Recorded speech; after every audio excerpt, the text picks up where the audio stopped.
Уюлдук телефондорду контрабандалык жол менен ташып келген туруктуу коррупциялык схема ачыкталды. Мындай маалыматты УКМК таратты. Анда телефондордун айрым импортчулар, чек ара кызматкерлери жана башка кызмат адамдары менен туруктуу коррупциялык байланышты түзүп, белгилүү дүйнөлүк брендтеги кымбат баалуу уюлдук телефондорду Кыргызстандын аймагына аткезчилик жолу менен алып келишкен. Ошондой эле алар бажы төлөмдөрүн төлөөдөн качуу максатында чек араны кесип өткөн Кыргызстандын жана чет мамлекеттердин жарандарына мыйзамсыз катташкандыгы айтылууда.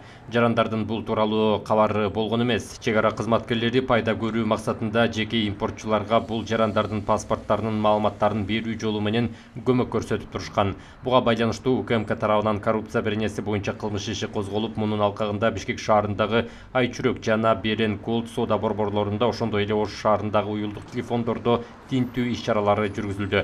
Алдын ала маалыматтар боюнча өлкө бюджетине 100 миллион сомдон ашык зыян келтирилген.